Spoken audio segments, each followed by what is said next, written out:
Good evening, everyone. Welcome to City of Lebanon Board of Zoning Appeals meeting for Monday, February the 1st. This is a public meeting, so there's several people in the audience that when proper time comes, if you want to talk, you'll be more than welcome to. We'll need you to sign in over here either before or after, though. Could we have roll call, please, Kelly? Okay. Mark Vandeman. Here. Chad Kiger. Here. Bruce Pauley. Here. Ron Edwards. Here. Lori Gross. Here. Okay, we've got everybody here tonight. The meeting from Monday, January the 4th, has everybody had a chance to look at the minutes? And does anybody have any questions? I make a motion, we approve the minutes as written. Second. Okay, I have a motion and a second. All in favor, say aye. Aye. Motion carries. Okay, the first item tonight is docket 21-8. Doug and Mary Beth Searles requesting a development standard variance to permit relief from the side setback requirements in order to construct a garage and room addition.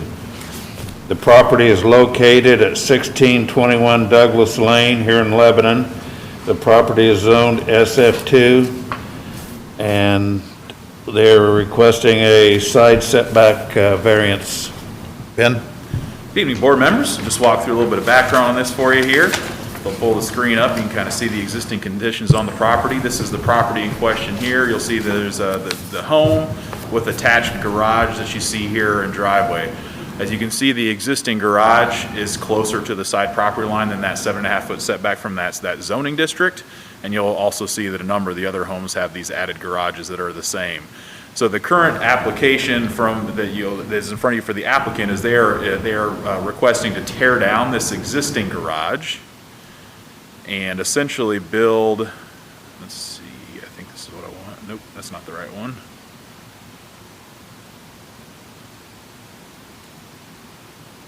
And build a two-car garage in its place with also an addition back behind it, as you see here. In fact, I may zoom in a little bit so you can see that a little bit better. So the garage will essentially sit in the same location it was previously. They're just tearing it down and rebuilding that garage and adding the addition to the back. So the garage setback will be similar to what it was before. The addition will have between a 4.5 and 5.5 foot setback that you see here. The garage is about 2.5, 2 3/4 feet from the property line that you see here. The reason that it does come back before, even though the garage is in the same location was before, when they take a garage down to the foundation, essentially what the ordinance says is that it can only be reconstructed if it meets all of the Unified Development Ordinance requirements. So in this case, because they're taking it down to reconstruct it, and it's difficult or challenging for them to meet the requirements to rebuild that same two-car garage, they have to come to you for that variance because it's lost its legally existing non-conforming status by tearing it down to the ground. That's the reason why they're coming before you tonight. And again, they're adding a little bit more to the house than what was there before, but the garage was the closest to the property line that you saw before, and they're not coming any closer than was there previously. Just walking through a few things from the staff report. There are 3 statutory criteria for variance requests. The first is that the request poses no imminent threat to public health, safety, morals, or general welfare of the community. We determined that it has not. They intend to improve upon a structure that existed for many years. In fact, I went back as far as 1998 aerial photography, and that garage has been there at least since then, and it is actually older than that. So the garage in its current form has been there for a number of decades. Second, the use and value of the area adjacent to the property will not be affected in a substantially adverse manner, and we determined that it will not have a negative impact. Many of the other properties in the area include garages with similar setbacks. And in fact, they have an existing garage that has the same setback, and the only reason for the variance request is because they're having to tear it down to rebuild it. Finally, the strict application of the terms of the UDO will result in practical difficulties. We determined that it does result in practical difficulties, essentially they have to tear it down because of the current condition. They're not able to rebuild what they already have there. The strict application would mean that they would not be able to rebuild the garage you already have and would have to meet a setback that is unique in the area. Staff recommendation. Planning staff recommends approval of the development standards variance request to permit the construction of a garage and home addition that is 2.8 feet from the side property line. happy to answer any questions. Ben, are we treating the garage rebuild and the property addition as one Yes. structure? Yes. Okay. Yeah, it's all attached, and it is attached to the existing structure. You have a elevation of the, I do not. okay. Any other questions? No. Thank you, sir. Well, one quick question. Ben, will the siding match the existing siding on the rest of the house? I'll let the applicant answer. I don't have details on the actual construction, so I'll let them answer questions on the construction side. Thank you. Thank you. Would the applicant please step forward?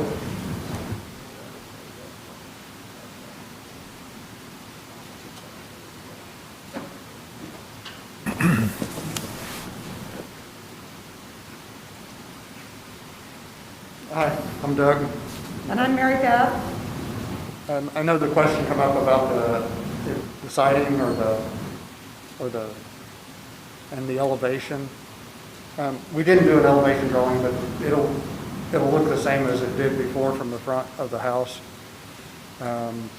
Siding will match everything that's there. It's all getting re-sided, the The whole entire house. house, Oh, the whole house, the okay. entire house, yes. So, on the elevation, is there going to be an overhang? The 12-inch. So that 2.8 feet turns to 1.8 feet, correct? Correct. So I think it's a 412 pitch. The back of it is, the section's going to tie into the existing, there's a room addition on the back. That back section, the roof will all join together from the garage to the back part of the house.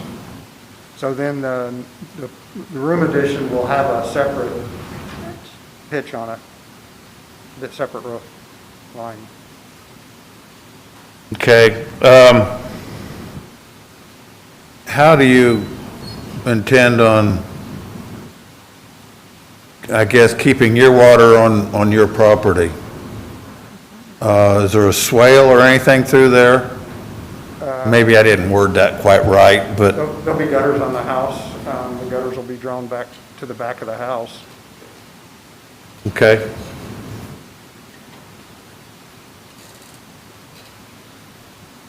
Any other questions? Maybe to further explain your question, is the existing grade going to change at all? Like from where you see the yard today, will you see more slope? Will it be at the same grade level as it is? Same grade. Okay. It'll all be the same grade level Okay. that it currently is. Okay. Any other questions? No. Okay, thank you. Thank you. Thank you. This is a public meeting, and now is the time, if anybody wants to step forward and address the board, welcome to do so. Being nobody's real energetic, we will close the public end of the meeting. And does anybody have any questions for Ben? I Or think we're good. Just a clarification, Ben. The garage rebuild is going in exactly the place it is today? It's going right on the current foundation exactly as it is today. Okay.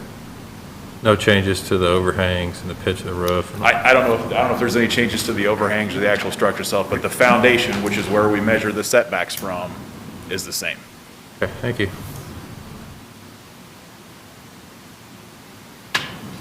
Okay, I'd entertain a motion. Make a motion to approve docket 21-8 as written. I'll second. Okay, we have a motion and a second. Kelly? Mark Bannerman, Aye. Chad Kiger, Aye. Bruce Polly, Aye. Ron Edwards, Aye. Lori Gross. Aye. Motion carries. Congratulations. Good luck. And our next item is Docket 21-9, Mario Krim for all properties investments. The property is located at 2065 Indianapolis Avenue here in Lebanon. The property is zoned industrial within the thoroughfare overlay district and comprises of 1.5 acres. Ben. Very good. I'll go through a little bit of background here as well. I'm sure you're all familiar with this property as you're coming in on Indianapolis Avenue from the interstate. This was originally a gas station. We're sitting around the office trying to decide the last time that there was a permanent use at this facility, and we couldn't remember one in the last, Long you know, time. 10, Long 15, time. 20 years. It's been vacant and in this condition and or deteriorating condition for a long time. There have been a few temporary uses that have kind of come and gone, but there's not been anything here on a permanent basis for a really long time. But it did originally house a gas station. In terms of the history of the zoning, I don't know the exact history on the zoning as to why it's even zoned institutional. My guess is the gas station predated City of Lebanon jurisdiction, and it was likely in some sort of commercial zoning district. When the city annexed this property, it was part of a large annexation that ran all the way down Interstate 65. It seems as though this may have been lumped in with the county fairgrounds. Whether that was correct or not, I don't know. But it seems like this was lumped into that institutional zoning along with the fairgrounds, even though it essentially created a non-conforming lot because this is a commercial lot, not an institutional lot. So that's from what I can tell the history of how it became zoned that, because it never has been an institutional use that we can tell from the historic records. It's always been, if there ever, from the last time there was a permanent use, some sort of commercial use.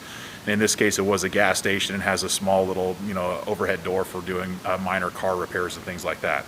Thus, the request that we have for you here tonight.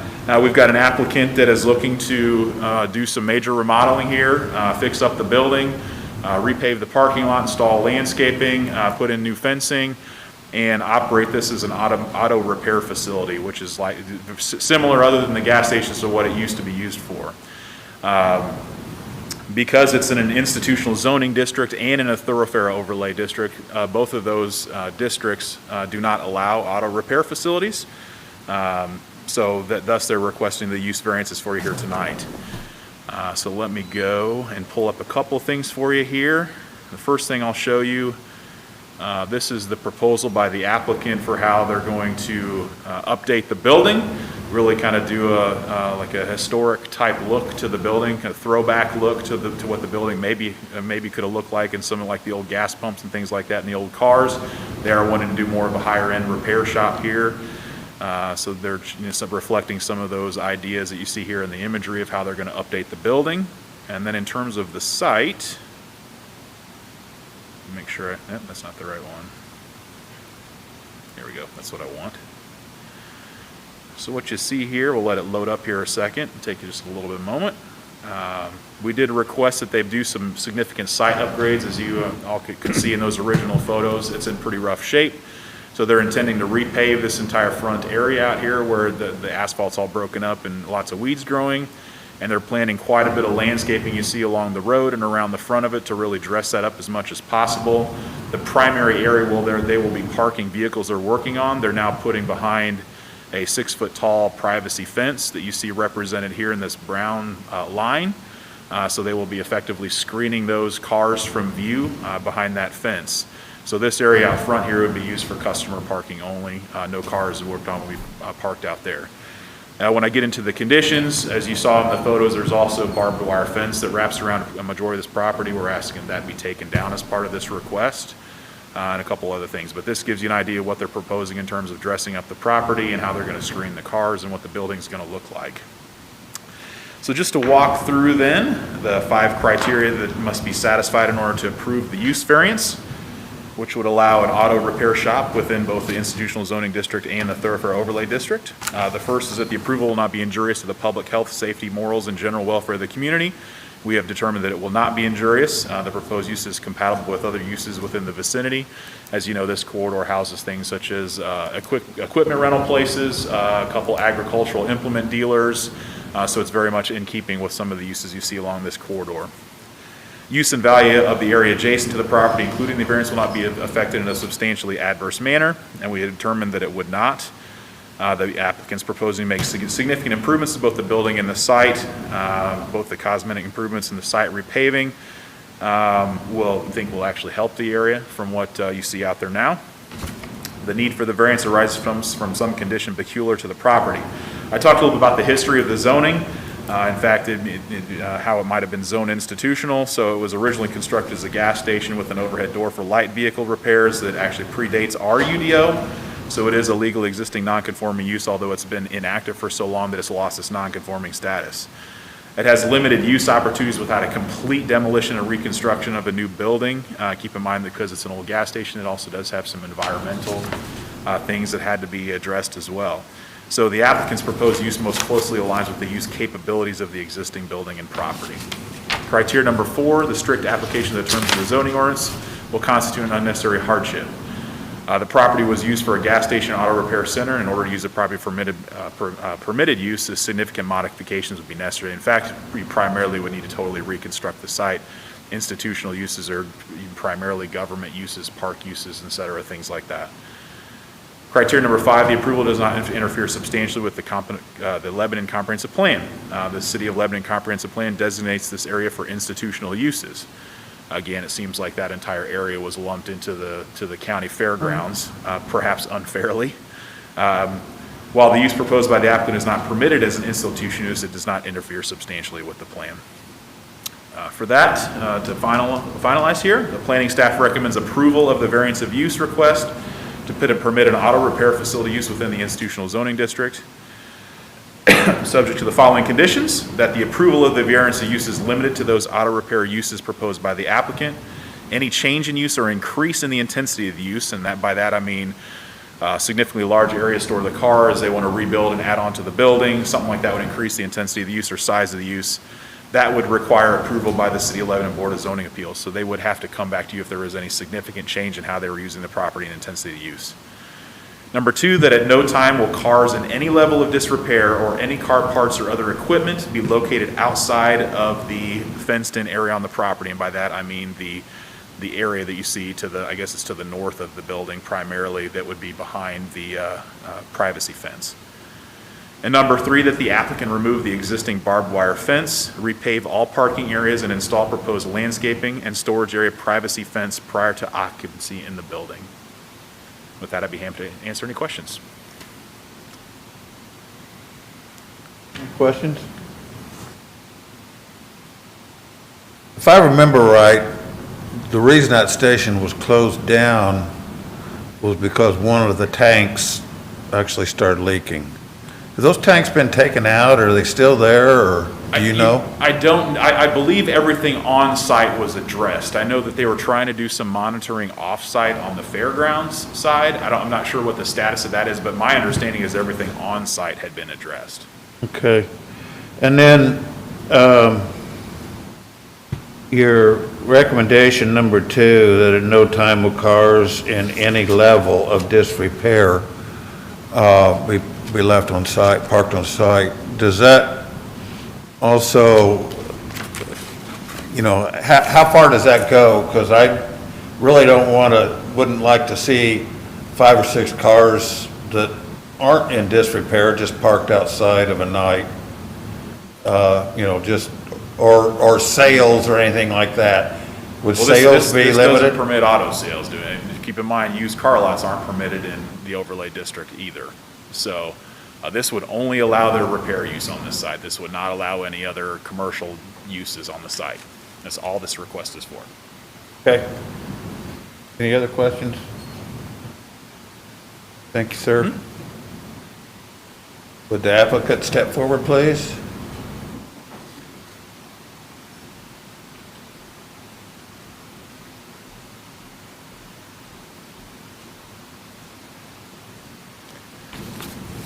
State your name and, Mario Krim, Lawfully. okay. Tell us a little bit about your proposed project. So what we're looking to do here is, we have other locations that we do high-end or classic auto repairs. We found this site, we felt that it was perfect for what we want to do with growth. It's an old gas station. As we all recall, a lot of us here, it is it's got that 1950s, 60s flat facade on it and everything else.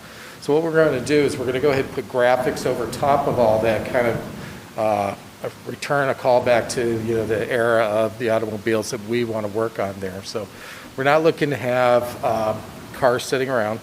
Most of the cars, once this gets up and going well, most of these cars are valuable cars. We don't want them outside. We don't want them sitting outside where they could be tampered with, damaged in any way whatsoever. Typically, when we fix these cars, once it's ready, the customer's eager to get them, picks them up, and they return back to them. The reason we want to do the fenced-in area is we want it to be aesthetically pleasing. It's the best way for us to operate, because if we show a good, clean, professional look, we attract the correct people. If you get junk around, you get stuff like that being done, property not well maintained, it just doesn't reflect well on the business model that we're trying to present. We feel that it'll be a great improvement to the area. It'll be aesthetically pleasing. And we've even had talks with like the church next door, possibilities of doing little things like maybe working with them to do car cruise-ins that the church could help sponsor, just to help with the community and bringing people into town, and just good family fun that we feel that's going to be something to foster here in the community. Okay. Any questions? Question about the fence. It's listed as wood here, is that correct? A wooden fence? Well, that's what we were looking. We think that'll give you the better privacy than a metal fence, and it'll look, we can stain it to give it a nice pleasing color, everything else. A lot of the landscaping, the landscaping we're looking at is doing more prairie grasses across the front for what's facing out to 65, and trees towards the back, because we don't want to obstruct the view of the building. There's a great old light pole there that really fits with that 50s, 60s nostalgic look and everything, so we'll keep that there. But we felt putting that wooden fence back there will kind of hide the cars better, but it also will blend with the scenery and the landscaping as well.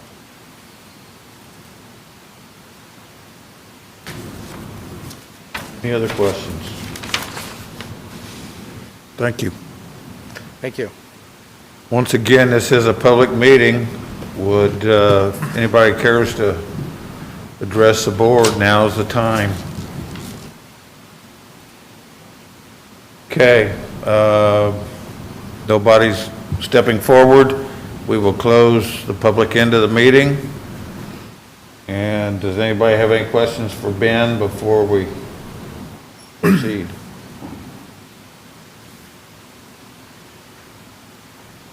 Okay, no questions. Look for a motion. I'll make a motion to approve the variance of use to permit an auto repair facility within the industrial zoning district, subject to the following conditions. Do you want me to list all the conditions? You could just say the 3 conditions of staff. Okay, subject to the 3 conditions mentioned earlier. Need a second, please? I'll second. A motion and a second. Kelly, would you take roll? Mark Vandeman, Aye. Chad Kiger, No. Bruce Polly, Aye. Ron Edwards, Aye. Lori Gross. Aye. Motion carries 4-1. Congratulations. Good luck. Next on the agenda is docket number 21-10, the Mental Health America of Boone County. It's located at 810 Fordyce Road in Lebanon. The property is 3.41 acres and is currently zoned multifamily residential. Ben? All right, I'll go through a little bit of background here on this one. This is a conditional use application. We have determined in looking at this with the applicant and the range of uses that they're proposing that we would define it most closely with school and community center uses. Both of those uses are conditional uses within the multifamily zoning district, thus the application here before you tonight. Conditional uses, what I like in these two is the use itself is generally expected to be approved. but there may be some need based on the site or the specific uses being proposed to place some sort of conditions on its approval and how they use the property. So that's kind of how we looked at this here tonight. There are some criteria that had to be met in order to review and approve the conditional use. So I'll just walk through a little bit of the background here. I think you're all familiar with this site. It's the former site of the 3 and accepted Mason's Lodge, but it has not been used as such for a period of time. So you can see the building here and its current, these pictures were taken about a week ago. You can see what the site looks like now. They actually have a decent amount of acreage. There's a fairly big open lot back behind the building. So just to walk through a little bit, I'll let the applicant tell you more about what the programs are that they're hoping to place in this building. They include things like summer camps for school-age children, pre-K classes, teen leadership and activity clubs, entrepreneurial training, culinary classes, and support groups. So it is a little bit of a mix of school-age children and then some older groups that might be taking classes here. There are no overnight stays. This is all daytime things, classes and school type activities. So just walking through the conditional use evaluation criteria, and these are established in the Unified Development Ordinance. The first criteria is that the proposed use is listed as a conditional use for the particular zoning district, and as I had previously mentioned, it is. The school and community-centered uses are conditional use within the multifamily zoning district. Criteria number 2, the established maintenance or operation of the conditional use will not be determined to or endanger the public health, safety, morals, or general welfare of the community. And we have determined that it does not, any uses proposed are complementary to the existing use of the property in the surrounding area. Criteria number 3, the conditional use will not be injurious to the use and enjoyment of other properties in the immediate vicinity for lawfully permitted uses, nor substantially diminished or impaired property values. We determined that the applicant's proposed use will not impair the use and enjoyment of other properties in the immediate vicinity of their property values in the neighborhood. The uses are consistent with other uses in the area, which include both residential, commercial, and church uses right in this immediate vicinity. So it is a mix of uses in this area. Criteria number 4, the establishment of the conditional use will not impede or substantially alter the normal and orderly development of surrounding property. And we've determined that the proposed use will not impede or substantially alter the normal and orderly development of surrounding properties. It is consistent, and this is actually really an infill project. Most of the area around it is already developed. So it is consistent with those that already exist and will not impact the surrounding neighborhoods or commercial institutional properties. Criteria number 5, that adequate utilities and other infrastructure have been provided or will be provided. And all required utilities and transportation infrastructure are already provided to the site. If any upgrades are necessary to support the uses proposed by the applicant, it will be the responsibility of the applicant, but there's not any that were anticipated. Criteria number 6, the proposed use is not in conflict with the goals of the comprehensive plan or the Unified Development Ordinance. The school, excuse me. The school and community center uses proposed by Mental Health America are not in conflict with the City of Lebanon Conference Plan or Unified Development Ordinance. So we do have a couple of conditions that we did place on this. Review of the question of conditional use for the allowance of school and community center facilities. Staff recommends approval subject to the following conditions. Excuse me. That the applicant designate a parking area in the lot to the side or rear of the existing building for their school bus. The bus shall not be parked except for temporarily for dropping off or picking up students in the front parking lot. If they want to pull the image up here, you can see a picture of their school bus. It is parked out there right now in the front parking lot. It is a full-size school bus. There is a parking area to the side of the building and a small one to the rear of the building. We're just asking that they find a permanent location for the school bus when it's parked in one of those 2 locations so it's not out to the front. And second, that any outdoor play equipment or other outdoor facilities or play areas be restricted and constructed only in the rear yard of the subject property and be properly fenced and or screened from neighboring residential properties. We're not requiring it to be fenced, but if it's something that they want fenced for security, we want them to do so. If not, we want to make sure that there's some landscape screening that's put up there so it makes it, give it a little bit of a buffer from the residential neighborhoods that are run along the west side of this property. So we have part of that condition, any plans for such equipment shall be submitted to planning staff for review and approval before construction. And we did place that as a condition because we don't typically review something like that. It doesn't require building permits or anything like that. So we just wanted for them to just submit some of those things to us. We can look at it and say, hey, that's adequately screened, you're good to go. So those are the 2 conditions we have, and I'd be happy to answer any questions. What kind of fence are they? There is none proposed currently. There isn't any. currently proposing any play equipment or play areas. We just anticipated at some point in the future with the types of use they're proposing, they might want to do those things. So if they do, we want them to show us their plans so we can approve of the screening or fencing that they might use. Any other questions? Thank you, sir. Would the applicant please step forward?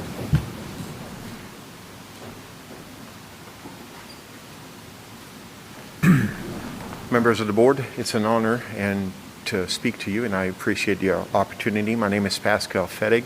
I'm president and CEO of Mental Health America, Boone County. Our primary core duties are youth services, and we work with survivors of domestic violence in trying to create independent lifestyles for them and get them a head start on trying to get away from their violence and the trauma they've suffered, and that includes their children. But we also do a lot of work with youth services through our partnerships with the schools in before and after school programs, summer camps, and so on. We have outgrown our capacity to provide the service, and Lebanon is continuing to grow. More kids are coming in, more adults are coming in, and we have been looking, and our vision has been to create an area to where we could provide safety and services for all of these individuals that are coming in. And when we located the lodge of the Free and Accepted Masons, it was perfect as is. If any one of you have ever seen the interior, it has a large dining room, a large kitchen, a large meeting hall, a large lobby, and some breakout rooms that we plan on using for different types of classes from the different support groups that we're planning on offer. But primarily, we want to also expand in our Young Scholars Preparatory Pre-K. Our vision has always been to have an open concept in our education format, and also do a lot of outdoor learning, which we would be able to have that opportunity with the grounds that are present in the rear of the building, of course. We do plan on creating a small learning lab, learning park, if you will, eventually, once we get that approved. We've been blessed with the opportunity to partner up. Well, we've been nominated to partner up with Corteva Green Space Project, and we partner up with Purdue Extension quite a bit, so we could create this learning lab and beautify the area. And we're going to also beautify the rest of the landscaping, reseal the parking lots, and so on. Our plan is to have summer camp, and for both elementary level, and we already do summer camps, but as I said, we've outgrown our capacity. So we plan on doing this at this location, and this would only be open from 6:30 in the morning to 6 o'clock at night. It offers the children the opportunity to, first of all, to stay off the streets, have eyes on them at all times, but we also offer a lot of activities, STEM activities, art clubs, gardening clubs. We take them swimming, we do field trips. We do quite a bit with them throughout the summer. I'm sure some of you saw our last summer camp because we couldn't be in the school, and we were in our corporate facility, so this facility would be perfect. We also feed the children every day of summer camp, all 3 meals, basically. Lunch is included in our fees, breakfast, afternoon snacks, and sometimes we go a little bit even further than that. We plan on providing entrepreneurial classes for teenagers and adults as well. A lot of our survivors come without any skills. And even though flipping a burger is an honorable and needed skill, if we can teach them to own the business rather than having to work for a business, we feel that is going to improve on the skills and the level of population that we have in our community. We will be offering culinary classes. We'll be offering support groups to include women empowerment, teen empowerment, peer support, And yes, we did have the bus there in front of the building, but that was strictly used as a billboard. It's already been moved, and we never intended on parking it there. We had quite a few people, even though we gave them the address, that didn't know where they were going. So we figured a big red bus that said Mental Health America on it was going to let them know where we were. But we never intended on doing that. That parking lot will strictly be used for visitors. And the only time we would use the bus is during summer, and we would come and pick up the children for field trips, and we have other locations where we can keep it parked. We feel that we're going to enhance we're going to continue to honor the legacy that the Masons have built there, and they are going to continue to use the facility for some time after if we're approved and after we purchase the building. But we're also going to increase the security for the entire neighborhood, as we will be putting cameras on the outside that will face the back and the front, which will add some safety measures for not only the kids that we have during our programs, but for the kids in the neighborhood if they're playing around. We'll know if somebody is messing around that neighborhood by just quickly watching our videos and apprehending anybody that needs to be apprehended. We feel that we will provide numerous additional needed service to our community, and that will be a good addition to the neighborhood, and we will be good neighbors. I'll be happy to answer any questions. How many kids are you thinking will be there this summer? Well, that varies. Probably as far as any of the classes, you have to keep, to make the classes efficient, you have to keep it down to 15 to 20 kids. During the summer, we'll probably average 100 to 110 children. And the entire capacity of the building is 300, but we won't have 300 at one time. All of our staff is always vetted and background checks, drug screens regularly. So we feel that we always keep a good ratio of supervision with all of our with all of our adult consumers as well, definitely our children consumers. So we feel confident that we will never have any issues. We have pretty strict rules and regulations that we follow. Our primary approach is always safety and security of all of our consumers, not just the kids. And so we provide that from beginning to end. What is your ratio of teachers to students? Well, our legal ratio should be 15 to 1. We usually keep it down to 10 to 1. Thank you. And when we go on field trip, which is irrelevant to the building, we knock it down to 6 to 1. Thank you. Other questions?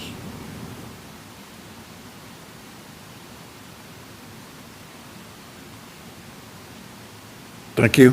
Thank you very much. This is a public meeting. Anybody from the audience care to speak? Good evening, Mike Kincaid, 915 North Grant Street. My property butts up to their backyard. So I have two questions, one for Pascal, probably one for Ben. Is there any plans in the future, can you foresee any time where they'd have to build a physical structure back there? And for Ben, how would that process go forward for the residents, the 6 neighbors that line that property on the back side there? Okay, Ben, do you want to wait till after the public meeting to answer it? After the public meeting, we'll have Ben Okay, thanks. answer your question. Anybody else? Please come forward.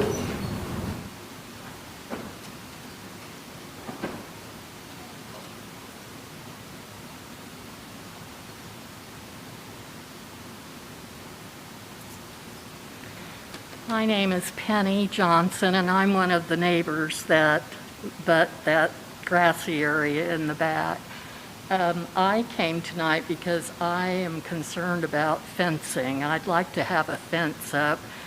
My whole backyard, and it's a big one, is full of garden that I've worked on for 35 years, and I really don't want balls and things that could break some of my plants or kids coming into the garden. I think the program sounds wonderful. I have no problem with what you're doing. So I had two things written down, fence and dumpster. My backyard is beautiful and I enjoy looking out there. And I don't know if that's even in the plans where that would be put, but I don't really want to be watching and looking at a dumpster. So those are my two concerns. Thank you very much. We'll address your two questions here in just a minute. Okay. Anybody else care to step forward?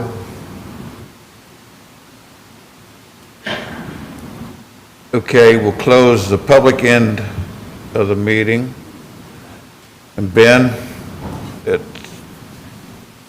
we'll start with you, and if we have to go back to the applicant, we can. I'll address what I can. I don't know the applicant's plans in the future in terms of adding any physical structures, but any structural addition, I believe it's over 30% of the existing square footage would require to go through development plan review for the Plan Commission, and it would need to meet all applicable zoning standards, development standards. So that would include any required buffering, landscaping, architectural requirements, et cetera. So if the addition or new building triggered that development plan process, all the development standards, so there would be a buffer required along that property line that would require a certain distance, and then also landscaping.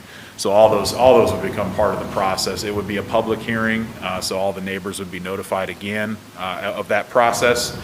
So it'll be a public process that would have to meet all the standards. So they don't necessarily just by this approval get free reign of the property. Any sort of physical additions like that that would specifically require a permanent structure of some sort would go through that development plan process and be a public hearing. In terms of the dumpster, again, I'm not sure exactly where they're intending to place the dumpster. It is required to be behind the front facade of the structure. It is required to be completely enclosed on three sides with, stone or brick or materials, and then have gates that close on the front of it. So depending on where they determine to put the dumpster, it will have to be in a physical permanent enclosure so you don't see the dumpster ever. And it would have to be closed on all four sides.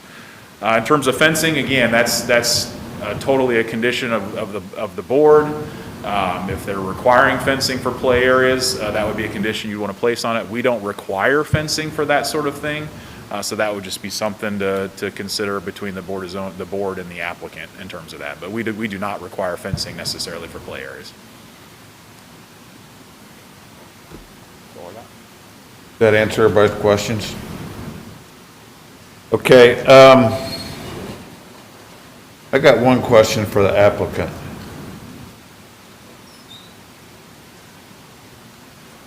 I got one question for you, sir. Sure.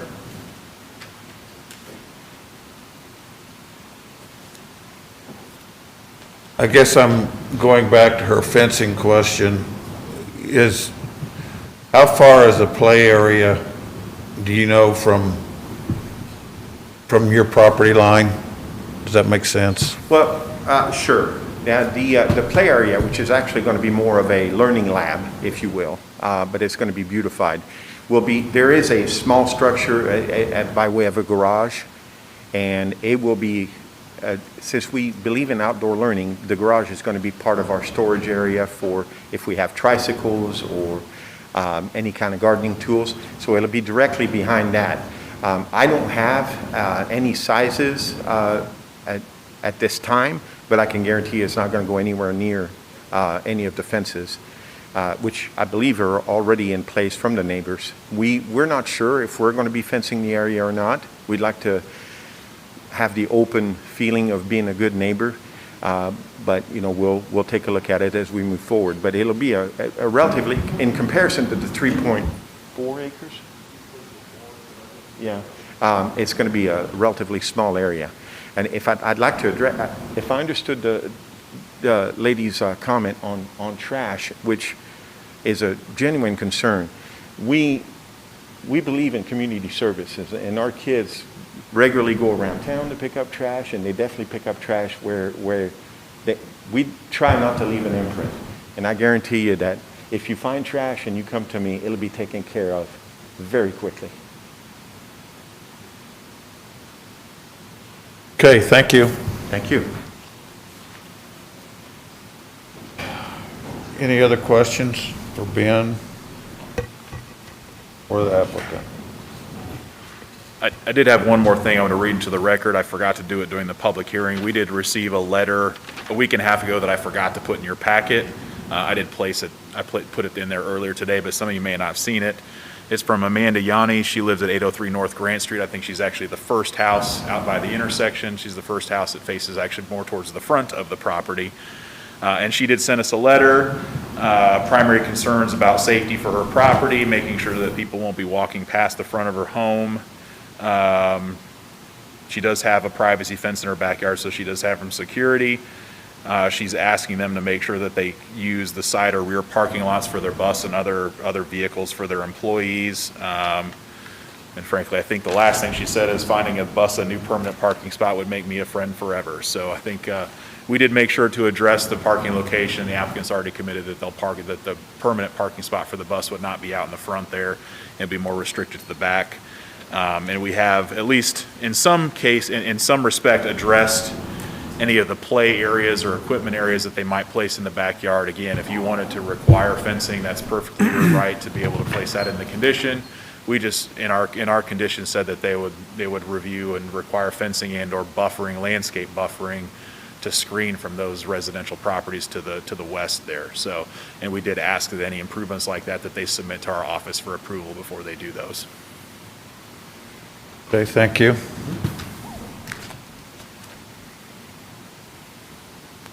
Okay, ready for a motion, please?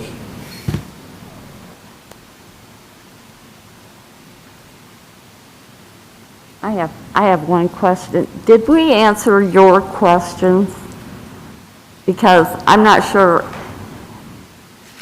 I guess she was talking about like balls and things going into your yard, and I don't think we established how far we were, and apparently you don't have a fence.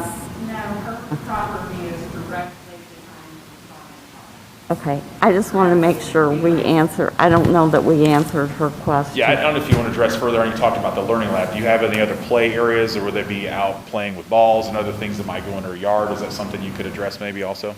Well, yeah, sure.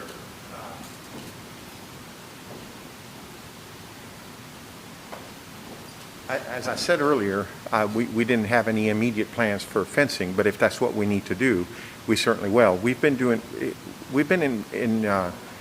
serving this community since 1956, and we've been working with youth since 1980. So we pretty much know how to curtail any kind of damages or anything that would occur. If we have any kind of ball play, we can, again, there's almost 4 acres worth of land. We can designate areas closer to the church side than to the residential side. And we can make sure, most of the kids that we have over summer camps range from 4 years old to probably 10 years old. And very seldom can they kick that hard. A few of them are, but very seldom can they kick that hard. And we'll do everything we can to keep the balls in line if we have that kind of play. We're not going to have any soccer fields out there. We're not going to have anything like that.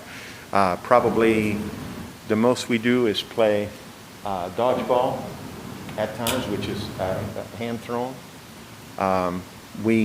Again, safety is very important to us, so we try not to do any kind of kicking, because we've been there, and every time we played any kind of kickball, they ended up kicking each other.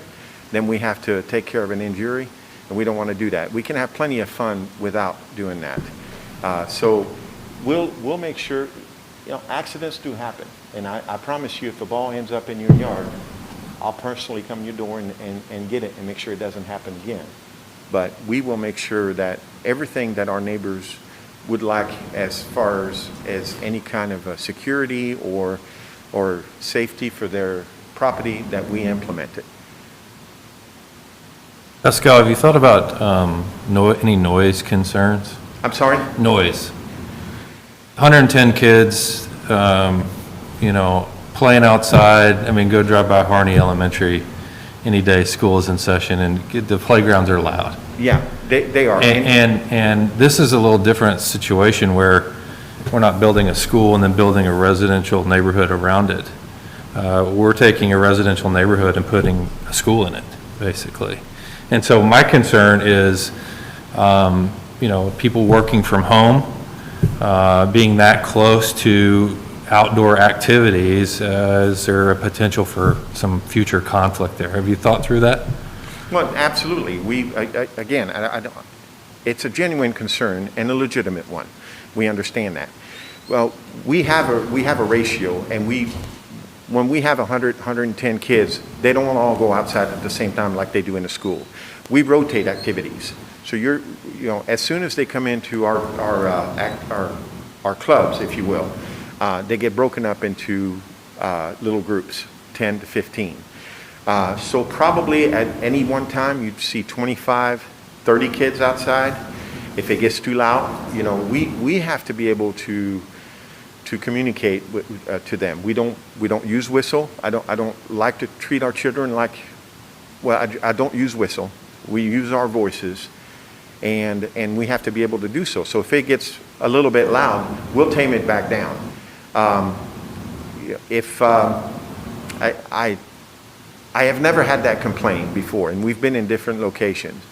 So I think that our plan to continuously rotate groups, and some of the outside play, again, we're a very structured program.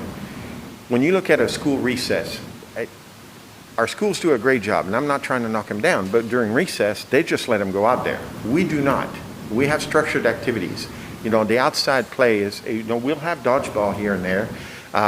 We may have archery with Nerf arrows, before anybody asks. But we'll do, I tried the pointy things, that didn't work. No, I'm just kidding. But we have arts. The kids will be out there working in the learning lab. We feel that we can keep it down to, we'll be quieter than the cars that run up and down the streets. Thanks. Thank you. Thank you. Thank you. Okay, I guess we're ready for a motion if nobody else has any questions.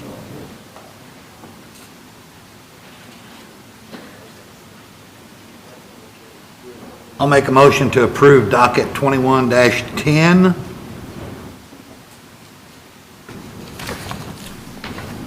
I'll second the motion. Okay. And I'll have to add this on with the precondition number 1 and 2, that's staff recommendation. I need your second again. I'll second that. Okay, now we'll take a vote. Mark Ganneman, Aye. Chad Kiger, Aye. Bruce Polly, Aye. Ron Edwards, Aye. Lori Gross. Aye. Motion carries. Congratulations. Good luck. Yep. Okay, we got one more item tonight. Sean Baker for the Amson Trailers. It's docket number 21-11. Property is located 3083 South Indianapolis Road in Lebanon. The property is zoned single-family residential and is within the Interstate Overlay District. Comprises of 6.7 acres. Ben? All right, I'll give a little bit of background here. This is probably a familiar application to you. Mr. Baker has tried a couple of different sites now. This one's finally going to work out. This is the former Weber site that was vacated when they moved to their new facility further south on Indianapolis Road. Amson Trailer did purchase this property a little over a year ago, and they've obviously been delayed like a lot of businesses over the last year with the pandemic, but they're ready to move forward with their improvements to the site. If you recall, this is a trailer sales and service facility. They did receive in November of 2019 a use variance to allow this use on the site. And now they're coming back to make the improvements necessary in order to be able to move their business in. Currently, they're not proposing any building additions. They're going to remodel the existing building that's out there that's over towards the interstate that you see here. use that for their offices. At some point in the future, they do plan on adding on to that building, but that's not currently proposed, and that'll come back, obviously, for any approvals necessary when that happens. But what you see is their primary improvement that you see here is building a large area to store and display trailers for sales and service. So that's what you see in this entire area out front here that was primarily before gravel area and used for equipment to Weber, both north of this facility, and then this part of this area to the south was grass now, but they are going to be paving it in. This is what you see here is this large area to store trailers. All of the dark gray area would be the places where they would store the trailers, and everything else is the drive aisles. With the improvements, they'll be doing asphalt paving everywhere you see that's in the light color. The dark colored is actually a gravel with asphalt millings over top. So it's almost going to end up looking like asphalt gravel, if you will, but it's packed down a little bit better than that. So it does not technically meet our ordinance requirement for paved surface, but will have a similar look to the paved surface, but it'll just be a little bit more loose than that. But everything else is paved, including their customer parking area by the building. So there's a couple of variances as we started looking at this with them that we felt were necessary. As you can see here, I'll also point out that they are doing all the interior landscaping. There are going to be some significant sized landscape islands on either end of the storage areas, so they are meeting all the interior landscaping. And I'll walk through the variances that they are requesting as part of this development plan that's going to the Plan Commission. The first is parking lot perimeter landscaping. So in essence, what we're doing, we did a little bit of a hybrid here. Actually, let me go find the landscape plan. I think it's the last page here. So along the interstate, because it's an overlay district, it was required to have both parking lot perimeter landscaping and the interstate buffer yard landscaping. What we're doing out here is rather than requiring both, we're asking them to provide the interstate buffer landscaping that you see represented here, and then request the variance for parking lot perimeter landscaping. So they are providing the more significant of the planting requirements by meeting the buffer standard, and they're eliminating the parking lot perimeter. In addition, you see here along this, I guess, kind of the south property line, this is an existing wooded property line, so they haven't provided the parking lot perimeter area because there is existing vegetation, if you will, along there. So that's the request for variance for the parking lot perimeter landscaping is in those two areas. The second is parking area paving, and I did mention that one. So in the areas where they would park the trailers, because those are kind of heavy use areas, they did want to keep that with the asphalt milling. So you see that represented where it's kind of these large parking areas. That's where they would request the variance for the parking area paving.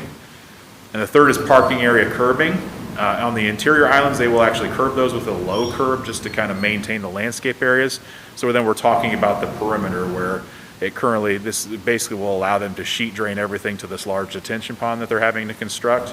But eliminating the curbing does allow for more free movement for the trucks and trailers as they're coming through. As we've talked about a number of times, trucks and trailers and curbs don't really mix very well. So trying to eliminate some of those pinch points that curbs would provide in some cases will be helpful here as well. And the fourth is the non-residential street buffer. And so what we have here again is this is considered a non-residential street because we're adjacent to commercial use. It does require a landscape buffer in addition to the parking lot perimeter landscaping. Again, what I've typically done in some of these cases, depending on the type of site we're talking about, is allow somewhat of a hybrid where they provide the setback of the buffer, but then the landscaping from the parking lot perimeter landscaping. And that's what they've done here. So we eventually got that we've essentially have the setback of the buffer, but then the landscaping requirements from the parking lot perimeter, and then they're eliminating the street buffer requirements for the plantings. Because that would add a significant amount of trees and shrubs to an area that is adequately buffered by the street and shrubs for the parking lot landscaping. So in no case have they, other than along the wooded area, have they eliminated all landscaping. They have provided landscaping around most of the perimeter. It's just where there's both buffer and perimeter landscaping, we've allowed a hybrid to allow this to move forward like this. So those are the four requests. Again, this is primarily a paving job to be able to put their equipment and materials in here, or excuse me, their trailers, et cetera, in here. So it's not a building improvement, but with those site improvements, they were required to meet certain standards. So those are the four variance requests, and since there's four of them, I won't read through all of the criteria for approval. I will just mention that those are included for the record in the staff report. And make sure I didn't have any conditions. I don't remember there being any conditions, but we have, and there are no conditions, so we have recommended approval of the four variance requests. for parking lot perimeter landscaping, parking area paving, parking area curbing, and non-residential street buffer. And I will happy to answer any questions if there are any. And you can pull the map back up, Yeah. the buffer to the, is it to the south? Yes. So along Indianapolis Road. Is that elevated at all? I don't know that I have. Just trying to I think it's envision pretty what kind of. I think it's pretty flat, is it? It's actually lower than the street. Trying to envision like what kind of buffer a shrub is going to provide to semi-trailers. Not much. I mean, that's what we require, but Yeah. certainly those shrubs will grow up to be, 5 feet tall at some point, so it provides some screening, but Can you require a certain height shrub? we do, yeah, we have a minimum height at planting. And we have an approved shrub list in essence that people choose from. So they're intended to grow up to a certain height. Okay. I have two questions. In front of the building that's there now, between the building and Indianapolis Road, is it going to be paved? The building out by the street? Bring that map back up. Yeah. So the only building that's shown here is this one that's out by the interstate. Okay, on the west side of their building, in the fenced area? I'll have to ask them. I assume Okay. maybe that's something that's actually north of this site plan right here. They don't have any other, in this part of the property, there are no other structures. Okay. So the next question is, are all the trailers that have here, are all those going to be behind the fenced area?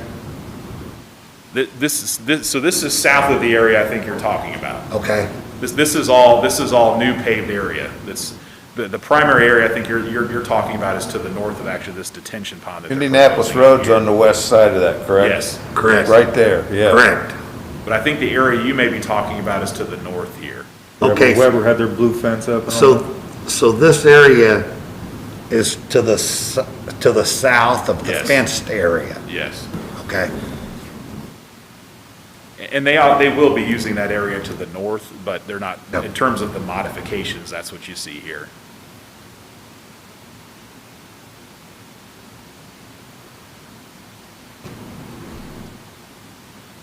You answer your question? yes. Then I got two questions. Go back that map, please. On where the buffer ends halfway down, is there going to be a fence on down going north? I believe there is currently a fence there. Yes. There, I thought it wasn't taken down?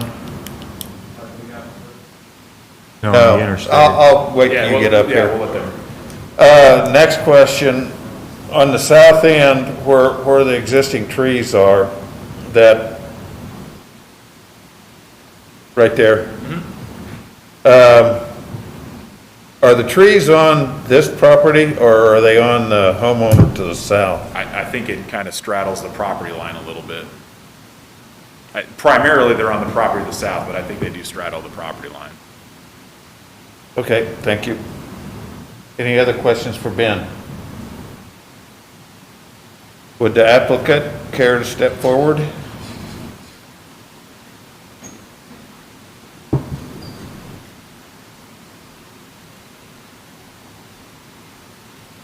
Good evening. Sean Baker. I appreciate your time.